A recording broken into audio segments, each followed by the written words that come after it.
Hello everyone, this is Julian from Candid Coffee, and today we have a very special machine. I know it's at a weird angle, but just a few issues with recording. We're going to move this camera back and forth as we talk about the machine because the repair is quite neat of a repair. So this is the Pasquini Livietta. This is a very, very old machine, probably from the 80s or 90s. And so it was taken great care of by the previous owners, I will be honest.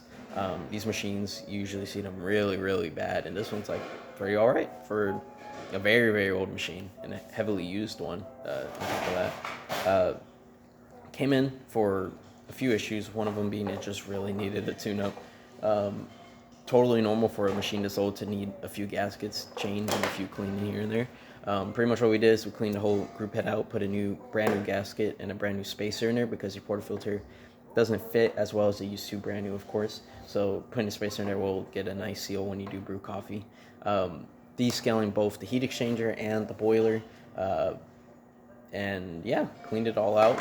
We also had a leaking steam wand here, so I had to take all the steam wand parts out, replace the gasket, re-lubricate everything so it glides nice, and so did that also. But the main repair, which is the part that took quite a while, was, if I go on the side here, this is the reason I took keep the panels off, just so I could explain this part, is behind the switch, or a bunch of there you go, you could probably see it better, this white little tab right here.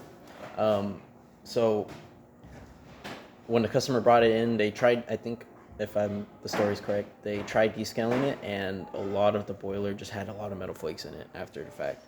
And of course, that's very concerning for someone to be consuming. And so we asked Guy Pasquini, which I think right now, as this video is recorded, is the owner of Pasquini. Asked him what it was, because of course he has archives, and he's just a very knowledgeable guy for both his own company and espresso machines in general. These boilers were made out of, if I'm not mistaken, copper, and they had a type of metal plating inside of the boiler that was surrounded all the walls everywhere. And these machines, he even mentioned, are only supposed to be really used for about 20 years. If I'm not mistaken, I think that's the number he had mentioned.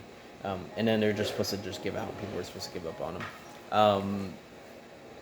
This machine, after he told me that, he said you can 100% scrape off all the boiler and it will be perfectly fine. So what I did is I removed the whole plate of the boiler. I took it off completely. Took all the wires off, made sure I had a nice open venue, and I, by hand, scraped the entire boiler until it was clean.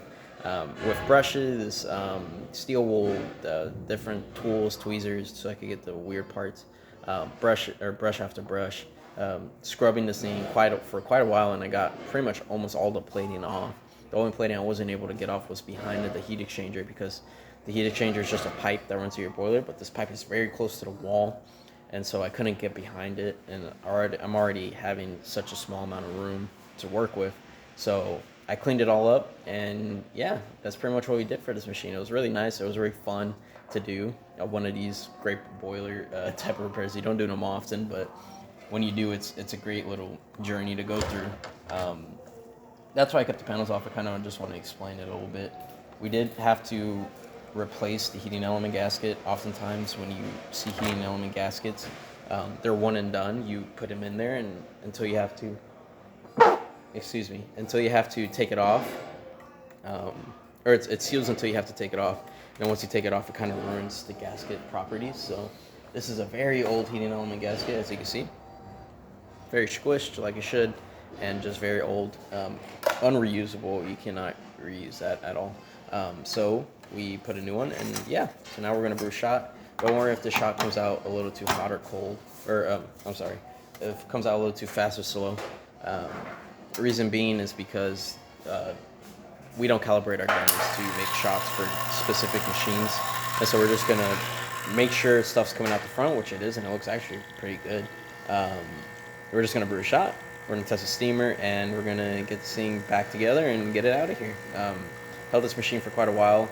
The cool thing about these machines, the Livietta specifically, is they have all similarities to the Olympia Creminas. Reason being is they actually made them. Olympia made these machines for Pasquini. You're gonna see this a lot with the Pasquini brand, is they they're just a name. Pasquini is just a person, and other brands make machines for them. And so yeah, so this is that, and then we're gonna do steam. We're gonna open this up. We're gonna open it up, and we did clean it, and as you can see, working well. And again, that steam boiler is cool, so you're looking really great. But yeah, that's about it. If you like this video and any of our other videos on our channel, leave a like, subscribe, and hit the bell. Thanks for watching.